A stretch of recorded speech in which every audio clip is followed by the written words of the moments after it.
Welcome to Platinum Prime for Life podcast with your hosts. I'm Linda Ferguson, and this is Karen Nelson Bell.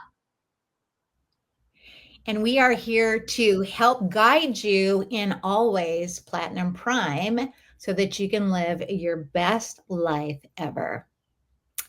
So today we have a very special episode, which is inspired by Karen and something that really motivated her. She saw it and it so moved her. She said, let's talk about this. So, Karen, I would like you to introduce the topic for the week. My pleasure. When you're 80, you're supposed to have more wisdom. I'm not sure if I have more wisdom, but I've had more life and I've observed more things and I have lots of solutions that maybe some people might not think of. But I do enjoy reading things that inspire me, whether it's something from a philosopher or from a religious leader or from YouTube or TikTok. I don't really care where it's from because truth is truth. And I came across a graphic. I don't know, maybe I found it on Canva, and I'm going to show it to you. And I would like to discuss this because I have some opinions about it. I'm filled with opinions. Well, that's another thing about 80 is you get a lot of opinions. And so I'm going to show you this. And can you read it? Can you see it? Your attitude plus your choices equals your life. So that's what inspired me. And I want to tell you some things about that. But before I do that, do you think that's true? Do you, Linda Ferguson? Do you? Oh, yeah. I've seen versions of that statement over the years, especially in the last 10 years. I've probably seen it more than ever. And every time I see something like that, I say, yep, exactly right. Yeah, I think hindsight is 2020, and I think the choices that I made, certain different choices that I made, would I make them differently today? Some of them I would make differently. Most of them, well, they got me where I am right now. I am who I am because of all the choices I made. But here's my opinion: is that it's a bitter pill to swallow. Because if that's true, and your attitude determines your life, well, or let's say determines your future life, and your choices, like even if I choose to have a brownie, that brownie helps determine what my future is going to be like. So like this morning, I did not want to get up out of that bed because it was cold in the house. We have a Florida snowstorm going on, and oh my gosh, I didn't want to, but I went ahead and chose and did get up, but I sure didn't want to. And my attitude was not it was kind of grumpy, but your attitude does determine your life, because if your attitude is poor and if you are grumpy all the time, yourself believes that. That's what I think. I think whatever your talk is, I'm so mad. Well, yeah, then you are. And that isn't a fun way to live life. I don't want to live my life like that. You know what I mean? Does that make sense? Yeah. That it's kind of like it's kind of a burden to know this and have it be your truth, because then you've run out of excuses. So let me just ask you something. Okay. What if you are grumpy? What if you have a bad attitude at the moment? Someone just cut you off on the freeway and you are really ticked and it puts you in a bad mood and you start looking around and you are grumpy.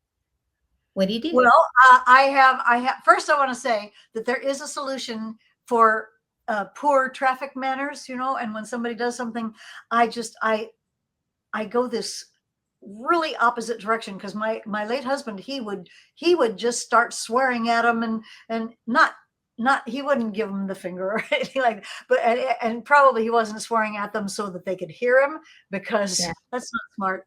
But he would swear in the car, and I thought, that I don't like that. So what I would do is, if somebody cuts me off, I say, "Wow, that was great, buddy. How did you manage to do that? Well done." And I just go the other way, and it kind of keeps me from being too serious about the whole darn thing. So, but if you are grumpy, Yes. you notice to yourself, you notice that your mouth generally turns down. You're or if you're sad all the time, if I mean, there's people whose lives are hard and rough, and maybe you are grumpy. Have you heard the word baggage, emotional baggage? Yes. Well, I think that you don't have to carry that baggage everywhere. I think that there are ways that you can actually remove the baggage. I believe that with all my heart. I've been working on this. I've been working on getting rid of my baggage, and I use all kinds of different ways to do it. I mean, I won't go into my personal, yeah, no, I'm not going to go into really my personal ways that I get rid of baggage, but just generally speaking, reading books. Reading can lift you out of whatever you're in. If Mhm. if you're not a reader, maybe do something to improve that aspect and become a reader, because books can take you anywhere. They can lift you up. I'm sure that there are books that could push you down as well, but I steer clear of those. And also, one of your choices is who you are with. And if you're hanging out with a bunch of grumpy people and you're all grumpy all the time and it's really a good game, let's be grumpy together. Well, you could change that. You could your attitude plus your choices. It doesn't say just your attitude equals your life or your choices equal life. It's your attitude and your choices. Right. Your I know attitude. how to get you ungrumpy. What? Tell Well, me. I How do have you? you sing a song. Oh, I You start every morning. I start. Oh, and I don't sing real pretty. I don't like. Oh, what a beautiful. Oh, what a beautiful morning. Oh, what a see? beautiful day. That's you, Karen. That is how you manage your moods, and I've seen it so many times. You just burst out singing this very up song that has positive words, positive things to live by, and then you do it. And you've I, shared that with all of your friends. So, that's true. I do. I start, and I have 3 songs I start the day with. One of them goes, I wrote this one just for myself to start the day, and it goes, it's going to be an awesome day. Something wonderful is on the way. Everything I say is so today. Now listen to that. Everything I say is so today. Everything I say is so today. Absolutely everything is going my way. It's an awesome, awesome, awesome, awesome, totally awesome day. And I don't have to sound pretty when I sing it. I kind of on purpose. I could sing it's going to be an awesome day. No, that's not what it's for. okay. So, folks, if you find yourself grumpy, remember that song. You can sing it first thing in the morning. You can sing it if someone cuts you off on the freeway. You can sing it if you were overcharged at the grocery store. You can just sing it, and it will definitely put you in a much better mood. And I actually will attest to that. And while I don't sing that particular song of Karen's, What do you although she did teach it to me, you did teach me that one. I did. Um, but I do sing. And I just find that singing for me, like you, we have that in common. You're like 10x the song side of things. But um, singing definitely lifts me out of a not ideal mood. And I feel I just get more into my own who I really am too, because it sort of pushes things out. In order for me to sing, you like my nod to it is cold. It is definitely cold. Yeah. I don't wear this except very few days of the year, but boy, am I grateful for it when I'm there. That's great. Anyway, singing is a thing. It creates and inspires joy in me. And how can you be in a bad mood when you're full of joy? It's impossible. That's true. And I did recently read on social media, there was an article that purported, and I believe it to be true, I think it's science, is that music has healing properties. And in Mhm. particular, singing has a healing modality because it triggers your vagus nerve. Your vagus nerve is like somewhere right in here, right? And it's like the master nerve of all your nerves, right? And when it's good, you sleep well and you live well. And so singing, my vagus nerve is I'm from Vegas, and my Vegas nerve, they're not spelled the same, but my Vegas nerve is in real good shape. But it's nice to know that science agrees with you and me that singing is good for us, is healthy for us.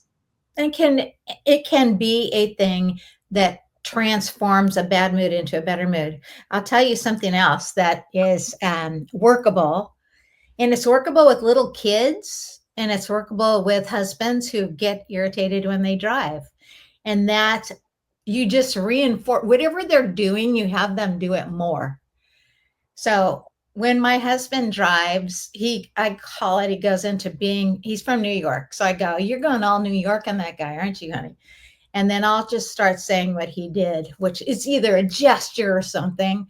And what the end result is, he busts up. He just thinks that's really funny. I So actually these like are that. little kids. That's Yeah. very funny. Yeah, They'll, totally my little makes. ones would be like, "I'm really mad." And I go, "You're mad? Can I be mad with you? Yeah, let's be mad together, And we're both mad. And then we're both laughing because I'm I having love them. that. That is just great. Can I be mad with you? That's a wonderful. You know what, Linda? Yeah. You might be on to a master phrase. Can I be mad with you? Can Oh, I well, be somebody's rah rah rah rah rah rah rah rah rah rah rah rah. Me too. Can I be mad with you? Uh, sure. Blah, blah, blah, blah, blah. And pretty soon, oh my gosh, that's really good, Linda. I like that one a lot. but you I have really, to, the mad or the bad mood has to be tongue in cheek. It can't be yeah, in yeah, all seriousness, right? Because if you go in all seriousness with them, you just get more of the feeling bad. You both really feel bad together. Anyway, so those are two things that can help you. What's the first line? You're something in your your attitude, attitudes and your and then choices. your choices. Your attitudes and your choices. Do you know I have one? I'll tell you a version I have of mine, which is every decision is a financial choice. And when the first time I saw that, I thought, that's not true. But it's a version of what you just said. So, because I'm self employed, you're self employed. So, if I choose to scroll Facebook or something rather than do marketing, that's a financial choice, right? If I choose to not pick up and make cold calls, something I detest doing, it's a financial choice. So, You're yanking my chain. I don't know where the chain is, but you're yanking it. okay. Or when you go shopping, like, Oh, oh, yeah. should I get this or that? You choose, it's a financial choice. If you are promoting health as part of your brand or your image, and you're seen eating something disgustingly off what you should be eating, it actually, all of those things, all of your choices create your life. So mine is every decision is a financial choice, probably because it resides more with me. You And when you just opened up a whole new corridor on on this on this topic. That is fascinating, Linda. We didn't even know this is what we're going to talk about until about 10 minutes before we started the podcast. We were going to talk about something completely different, and we will be starting a series of real interesting talks next week. But I just was so sort of inspired by this graphic, and we don't have to dwell. I think people got the point. I mean, I think we could sing out the end of the podcast. We could just sing "Oh, What a Beautiful Morning" together. I remember Robert Allen and Mark Victor Hansen. Mark Victor Hansen is the co-author of all of the Chicken Soup for the Soul books, and Robert G. Allen was the first person to write. He wrote a book called Nothing Down, which was there he is. He's my co-author on Nothing Down for Women, and they between them have so many bestsellers, And Bob, when I first met him, I met him through the book called Multiple Streams of Income, which we've discussed on this channel before. And he said that when you he says he wants you to state your vivid vision. He called it, this was like your master concept that was guiding you, and that you should say it every day. And he said you should go out and find someplace outdoors that's far in the distance, and shout it to that. And I lived in Vegas, and I lived right not too far from Red Rock Canyon, and there were these beautiful red mountains. So every day there was one mountain that had a white granite stripe across it, and I called it my Millionaire Mountain. And so that was my mountain, and I would walk every day to where I could really see that mountain really well, and I would shout my affirmation, multiple affirmations. It was like several paragraphs that I had, and I had that thing memorized, and I'd go and I'd shout it with joy and with glee. And like when I told you, I know I discussed it on my own channel, but didn't we talk about the fact that I finally got my mantra, my manifesto, my guiding principle for how I relate to food and how I nourish my body? It all came true. Did we talk about, we talked about that.